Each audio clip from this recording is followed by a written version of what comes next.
Kuha ka.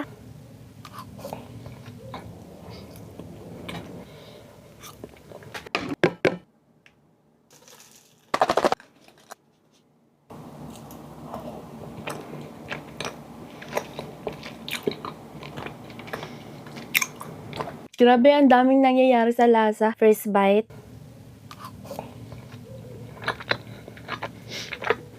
Lagi itong lumalabas sa FYP ko, kaya napabili na din ako.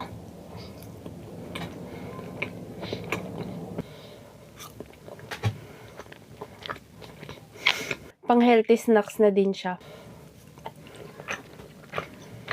Last bite.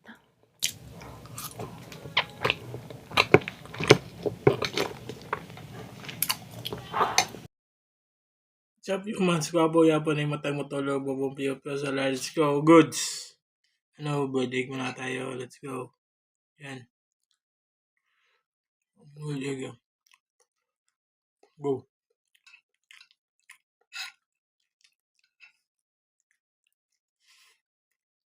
Let's go.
Let's go.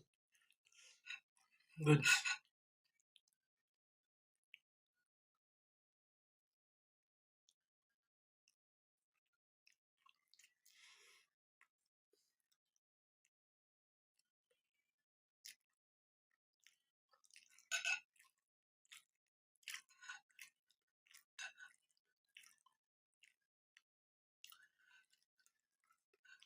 Let's go.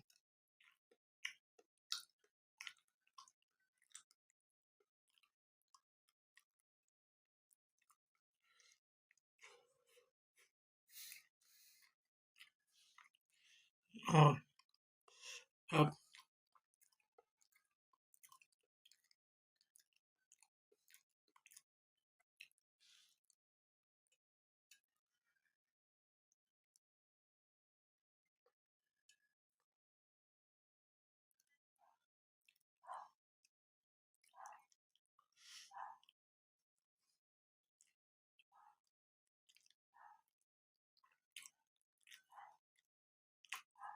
go.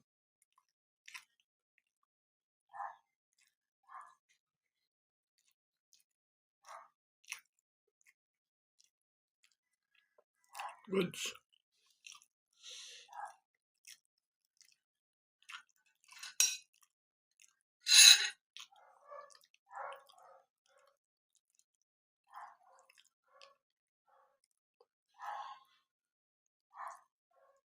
Let's go. Up.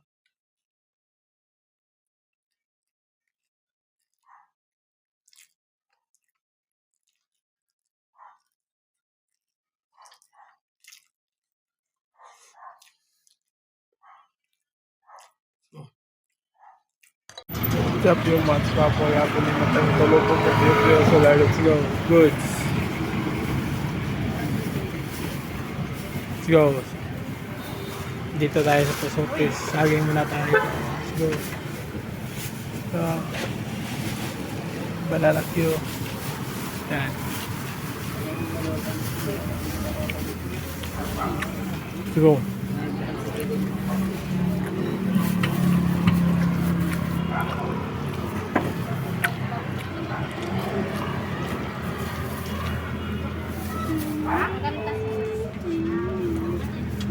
Go, go.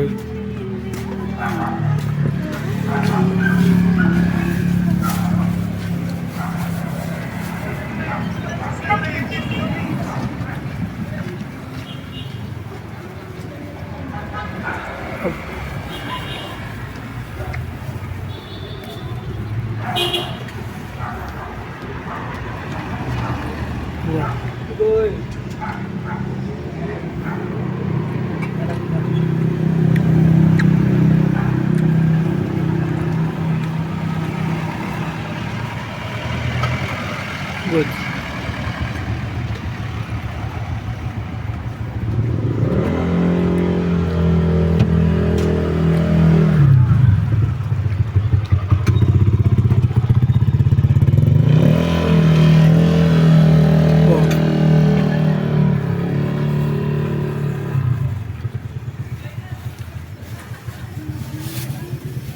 Up.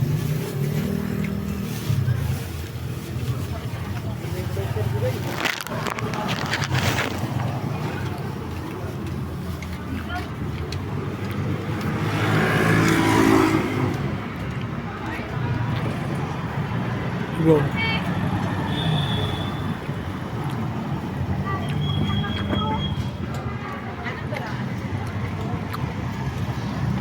Sabi ng saging dito pala ako.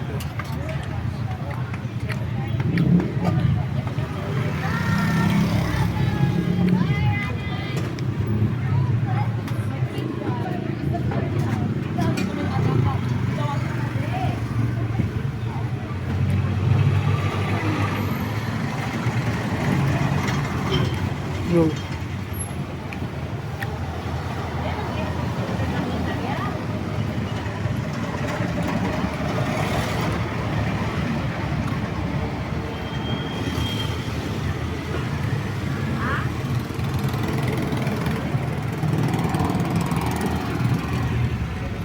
Good.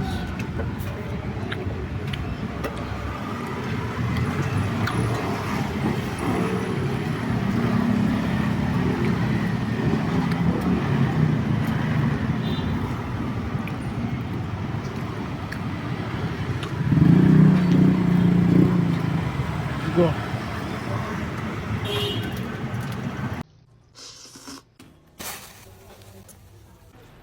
Kain tayo. For today's food, ayan, meron ako ditong noodles. Ito yung Lucky Me Instant Mommy Beef Chili Mansi. Actually, itong flavor na to, na-try ko na siya last year kasi nakita ko siya sa grocery. Tapos, simula nung natikman ko, ayun, isa na siya sa mga go-to flavors ko ng mga Instant Mommy. Tapos, may sila din ako. First bite.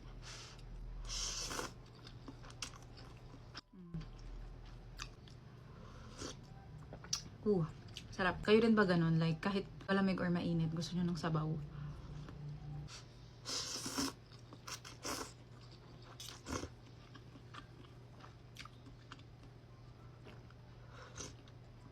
Sa lasa naman ito, guys. Imagine nyo yung nakasanayan natin na Lucky Me beef na beef, pero with an upgrade, ganun.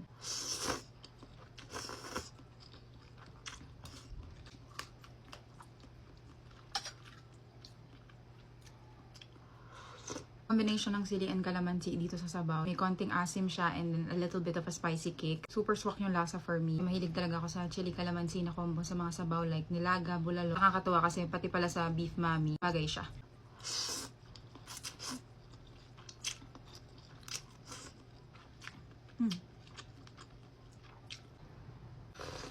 Actually, yung isang flavor nila, curious din ako kasi chicken chili mansi naman siya.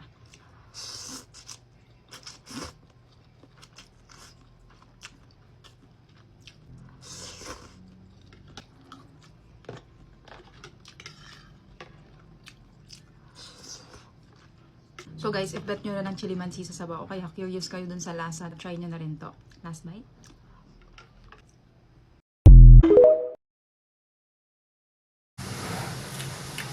Kain na po tayo mga idol. Oh, huwag natin yung hipon. Pauwi ko lang gala. Nandito ako sa trabaho ngayon.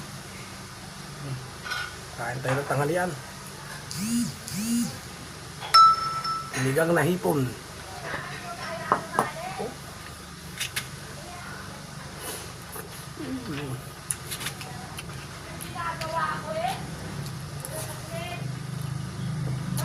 Nandito ako sa trabaho. Kaya madungis ako.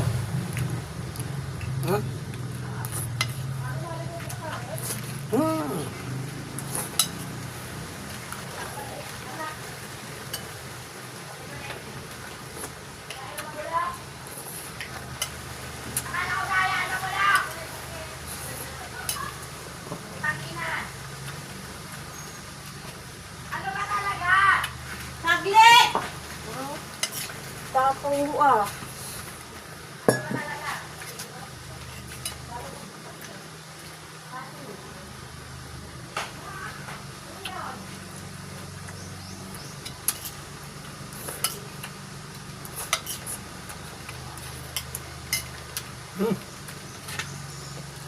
Kaya tayo.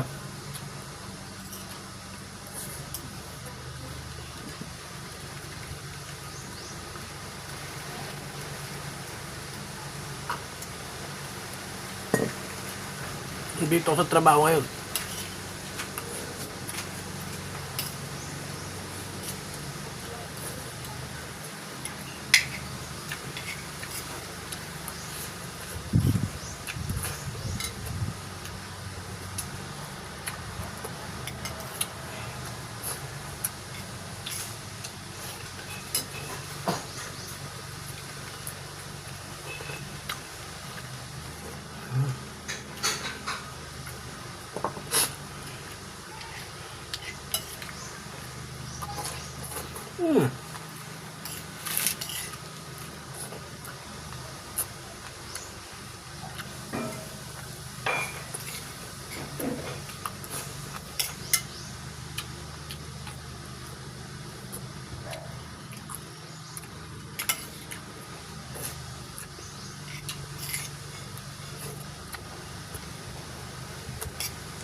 Oh, yummy!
Mamaya pang uwi ko pong mamaya hapon pa. Dami kong trabaho.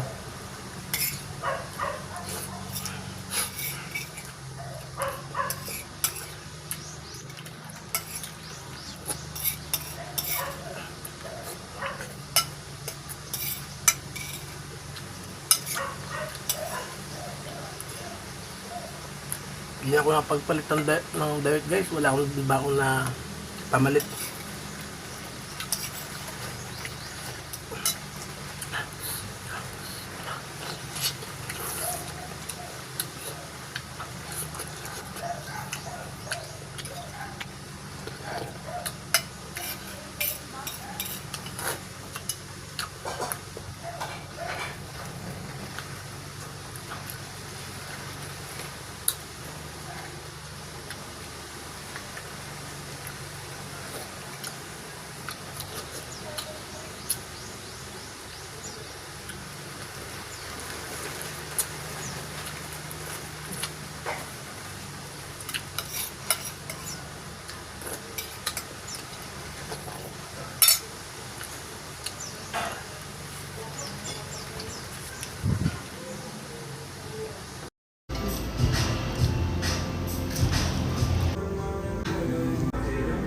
Hi loves, kain tayo. Chicken. Ulit ko to yung butter chicken nila. Mas maraming ketchup. Tapos garlic fries.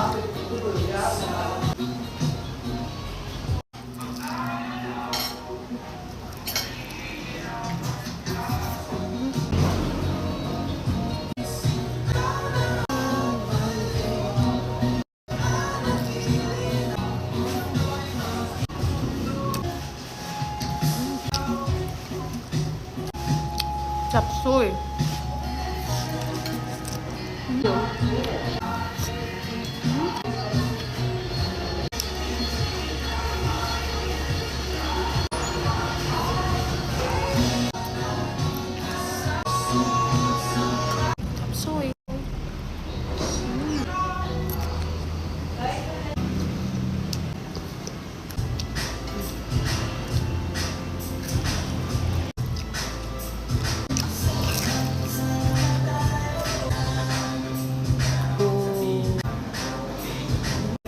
sili.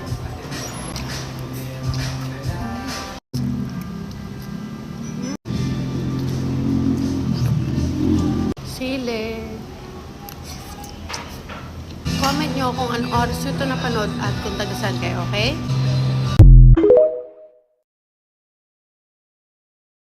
Dili yan ta magtugatugag order no kung wala ikabayad. So story time na delivery rider diri sa amo which is ang kuan sad kailan na pud ako close to pud ako nga delivery rider ba. And every time siya jud tagahatod sa ako ang mga parcel nga mga walay bayad. Tapos gichikahan ko niya na siya paulian nga gamit kay naaday ka nang ni order tas ni cancel. Tas na POD na daw niya daw. It was a jeans that worth like 291 pesos. And I'm glad it fit me kaya ako siyang gikuha. And it got me thinking, 291 pesos, that's just a small amount, right? Pero sa economy today and sa ilahang sweldo, hunahuna unsa na nakadako. And I'm not posting this for clout or anything. I just want to post this for awareness. Because we also need to be responsible for our actions and dapat sa ta mag-think kung unsay ka-affect ni sa uban. That 200, 300 pesos na mong i-order tapos nabayran niya, nakatapal siya, una unsa na magasto para sa ilaha. Kanang 300 pesos, pwede na siya pang gas, bisag mahal kayong gas karon, especially delivery rider. Or maybe pang bugas na nila. Like we are all trying our best to earn something here tapos ang uban kay di sila responsible for their behavior. Our action could simply affect anyone and everyone. That's why we need to be responsible for our actions, Jud. We need to consider pod also sa mga people nga mapektuhan dili kay sa atong self lang. Gi-cancel kay wala daw siya kwarta. Abay nga nung ni-order man kabayot kung wala man day kay kwarta. Diba? It just pissed me off kay bag ura ko mata ni tawag si kuya and everything ni pag naog na ko ingon ato. And then wala lang posting this for awareness. Nang ta dili pod nato damay-damay yun ang trabaho sa uban. Kaya wala takabaloon sa affect anak nila sa ilaha. Especially sa ilahang kwarta, sa ilahang sweldo.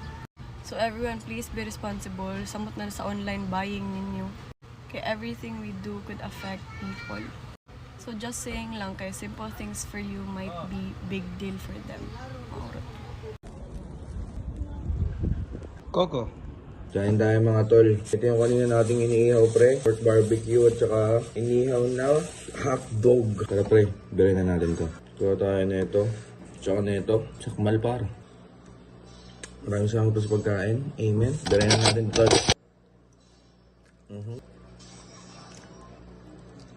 First bite pa lang pre oh. The perfect sakmal agad. Grabe, sarap. Ngayon natin konting suka yung kanin. Sakman na naman tol. Ang sarap. Itong sa dulo yung masarap pre. Kasi taba. Birayin na natin ito tol. Hotdog tol. Yung doon na pagkakaiyaw sa hotdog tol. Hindi sunog na sunog. Birayin natin sa kanin. Suka. Malin na natin to pre.